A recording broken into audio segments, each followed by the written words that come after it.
සමහරකට ඒ හීන ඕගොල්ලන්ට අමතක වෙලා ගිහිල්ලා අර හිටපු වීරයා මැරිලා ගිහිල්ලා. අගේ ඔළුව ඇතුලේ ඕගොල්ලෝ මාර වීරයෝ ඔයාලට මාර හීන තිබුණා. යම්මලට තාත්තලට සලකන විදිහේ ඉඳන් මාර හීන ඔයාලගේ ඔළුවේ තියෙන්නේ නැති. හරි. දැන් තමයි ළමයි මේ මැරිච් එකාට පණ දෙනවා නම් පණ දෙන්න තියෙන අන්තිම chance එක මේ යන්නේ. හරි. ඒ ඔළුව වල හිටපු ඒ වීරයෝ මැරිලා ඇත්තේ. දැන් උන්ට පණ දෙන්න තමයි මේ මං කියන්නේ. ඒතර එහෙම ඇහුවාම සමහරක් ළමයින්ට එනවා පොඩි තිගැස්මක්. මෙලෝදයක් කරගෙන නෑ මට පුළුවන් ද කරන්න පුළුවන්. ඉවරගලියෝ ලකුණු 5යි 10යි එන්නේ. එහෙම ටාගට් වලට තව සබ්ජෙක්ට් දෙකකුත් බැලන්ස් කරගෙන ඕක කරන්න පුළුවන් වගේ. මෙහෙමයි කතන්දරේ සහතික කරලා කියන්න පුළුවන් උත්තරේ තමයි පුළුවන් කියන එක. F1යි S2යි තිබ්බලා මේක A1යි B2යිද A2යි B1යිද කියලා මට මතක නෑ. කොහොමද එහෙම රිසල්ට් එකකට සම්පූර්ණයෙන් වෙනස් කරපු මේ මාස 4න් 5 කිව්වා කියලා මතක තියාගන්න. ටාගට් එකට යන්න බැරි වුණොත් ඉන වේදනාව ඊට වඩා සෑහෙනම කාලයක් බලපාන සෑහෙනම වේදනාකාරී අත්දැකීමක්. ඒ නිසා උඹලා මේක කරන්න ඕන. කරලා මේක හරියට අනිත් පැත්ත හරවලා මේක පෙන්වන්න ඕනේ. මේ මත ඔයාලගේ ඊළඟ චැප්ටර් එක පටන් ගන්න ඕන. එහෙම ඇහුවාම සමහරක් ළමයින්ට එනවා පොඩි තිගැස්මක්. යකෝ දැන් මම අවුරුදු 2ක් විතර නැත්නම් අවුරුද්දක් විතර වැඩ කරලා තියෙනවා. මම එච්චර කරලත් මෙලෝදයක් කරගෙන නැහැ. මට පුළුවන් මට කිසිම මට්ටමක් නැහැ. මම පේපර් එක ලියුවා ලකුණු 5යි 10යි එන්නේ. ඉතින් මට පුළුවන් වේද මේ ලකුණු 75ක 80ක ඒකට ගිහිල්ලා මේ මෙඩිසින් ඉන්ජිනියරින් යන එහෙම ටාගට් වලට තව සබ්ජෙක්ට් දෙකකුත් බැලන්ස් කරගෙන ඕක කරන්න පුළුවන් වගේ ප්‍රශ්න. මෙහෙමයි කතන්දරේ සහතික කරලා කියන්න පුළුවන් උත්තරේ තමයි පුළුවන් කියන එක.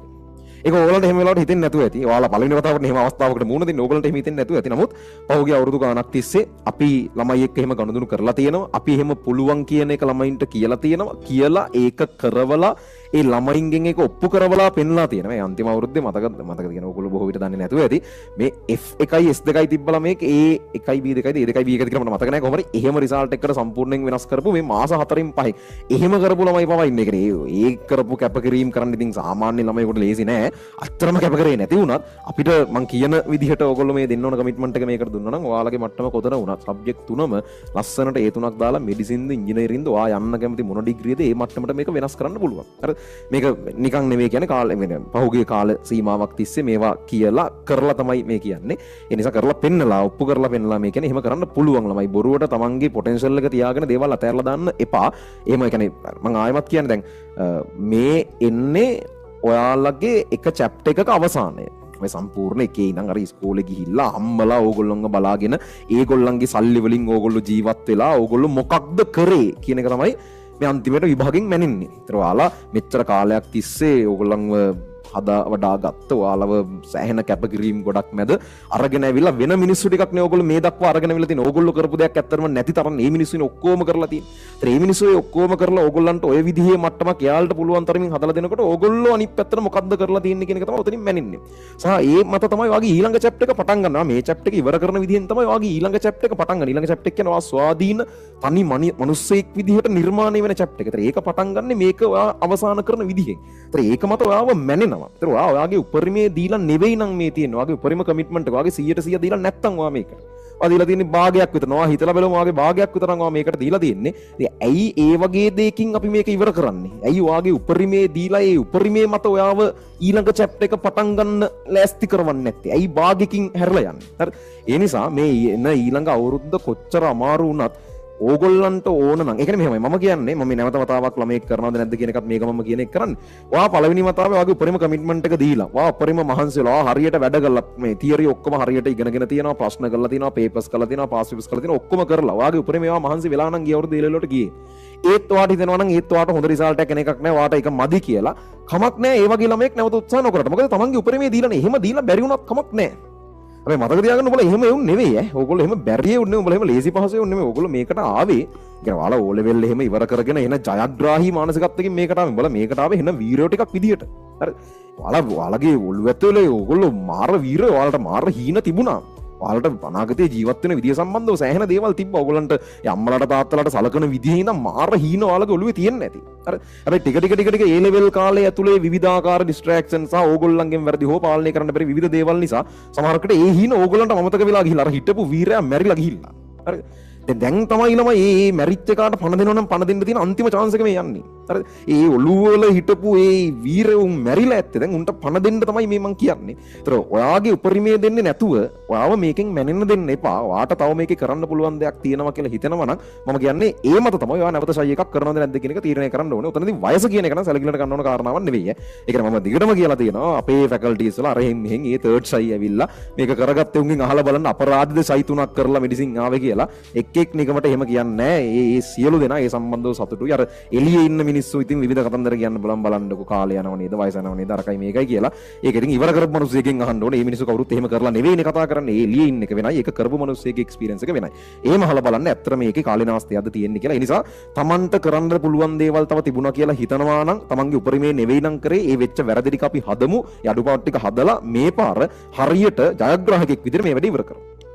මොකද ඒ කියන්නේ ඕක කරන එක විදිහට මම කලිනුත් කිව්වේ. ඔයාගේ ඊළඟ චැප්ටර් එක තීරණය වෙනවා. ඔයා ඒ චැප්ටර් එකේ මොනවද කරන්න කියන එක තීරණය වෙනවා. ඔයාගේ ඒ ඊළඟ චැප්ටර් එකේ ටිකක් ලොකු දේවල් කරන්න ඕන මිනිස්සෙක් නම් සහ නිකන් ටිකක් අර Tamanට ආස විදිහට ජීවත් වෙන්න කැමති මිනිස්සෙක් නම් ඔයාට මේ වෙලාවේ යම් මේකට කැපකිරීමක් කරන්න වෙනවා ළමයි. ඒ කියන්නේ මිනිස්සුන්ගේ මෙහෙමයි. හරිද?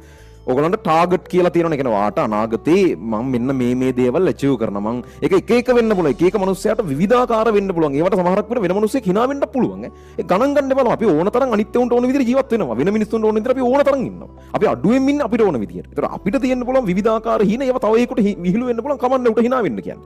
ඔයාගේ ඩ්‍රීම් එක නම් ඔයා ඒක පස්සේ යන්න. ඒක තව එකකට ඒක තේරෙන්න ඕනේ නැහැ. ඒක ඔයාට තේරුණාම ඇති. හැබැයි එහෙම ගොඩක් ඕගොල්ලන්ට තියෙන්නේ. ඒතර ඒ දේවල් වලට යන පාරනේ ඕගොල්ලෝ මේ ඉන්නේ. දැන් ඔයාලට ඒ දේවල් නැති නිසා ඒවා හීන උනේ. හරි. ඔය චූ කරගන්නනේ ඕගොල්ලෝ මේ යන්න හදන්නේ. එතකොට ඒ යන පාරේ ඔක දෙකෙන් එකක් තියෙනවා. ඒ කියන්නේ එක්ක ඔයා ටාගට් එකට යනකොට ඒ කියන්නේ ඔක ලේසි නෑ. අනිවාර්යෙන් අමාරුයි. ඒ කට්ට කණ්ඩ වෙනවා. ඒ කියන්නේ වාර ඒ වේදනාව විඳිනවා එක්ක ටාගට් එකට යන පාරේ වේදනාව විඳිනවා එක්ක. එහෙම නැත්නම් ටාගට් එක අහිමි වීමේ වේදනාව විඳින්න වෙනවා. ඔය වේදනාව දෙකෙන් එකක් වට විඳින්න වෙනවා. ඒ දෙකම රැවුලයි කඳයි දෙකම බේරන්න බෑ. එක්ක වාට ටාගට් එක නැතිවීමේ වේදනාව විඳින්න වෙයි. නැත්නම් ටාගට් එක දක්වා යන පාරේ වේදනාව විඳින්න වෙයි. ඔයගොල්ලෝ මේ ඉන්නේ පාරේ වේදනාව විඳින්න. ඉතින් ඒකත් එපා වෙනවා තමයි. හැබැයි කිව්වා කියලා මතක තියාගන්න ටාගට් එකට යන්න බැරි වුණොත් ඉන වේදනාව ඊට වඩා සෑහෙනම කාලයක් බලපාන සෑහෙනම වේදනාකාරී අත්දැකීමක්. ඒ නිසා උඹලා මේක කරන්න ඕන. කරලා මේක හරියට අනිත් පැත්ත හරවලා මේක පෙන්වන්න ඕනේ. මේ මත ඔයාලගේ ඊළඟ චැප්ටර් එක පටන් ගන්න ඕන.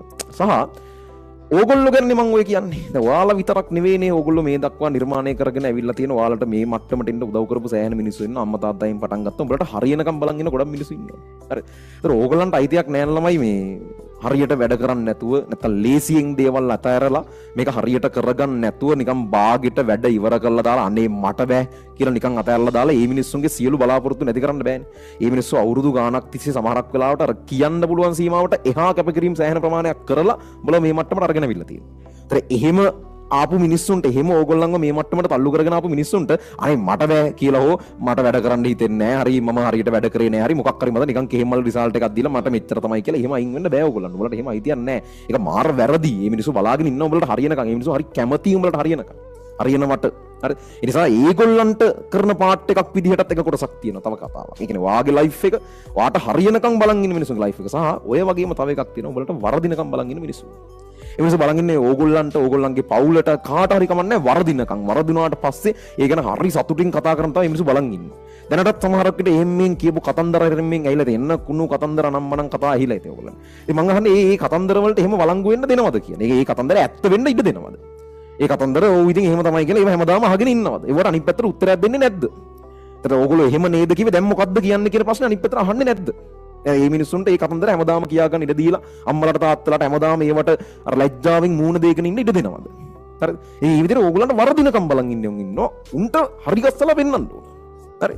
එහෙම කතන්දරයක් මේක තියෙන නිසා ඔය කියන සේරම කාරණා මත කල්පනා කරලා ඕගොල්ලෝ මේක කරන්න ඕන කියන මයින්ඩ්සෙට් එක හදාගන්න. මොකද ඕගොල්ලෝ මේ මීටින් එකට එනවා කියන්නේ ඕගොල්ලෝ අයිඩියා එකක ඉන්නවා කියන එක. ඒතර මේ ඊළඟට තියෙන අවුරුද්ද හොඳ ඒ කියන්නේ ලේසි අවුරුද්දක් වෙන්නේ නැහැ කියන එක මම කියන්නේ. ඊටාම අමාරු අවුරුද්දක් වෙයි. හැබැයි කොච්චර කොහොම අමාරු අවුරුද්දක් වුණත් අදාළ නැහැ කරන්න පුළුවන් උපරිමේ ඒ හැම චැලෙන්ජ් එකකටම කරලා ඔයා මේ වැඩේ ඉවර කරලා තමයි නතර කරන්න කියන මට්ටමට මයින්ඩ්සෙට් එක හදාගන්න. ඒක තමයි අංක 1. පළවෙනි එකේ යොමුනාව මිනිස්සෙකුට එන්න ඕනේ. එහෙම ඇවිල්ලා මේක අචීව් කරාට පස්සේ ඒක දැනෙන විදිය වෙන එකක් ඈ.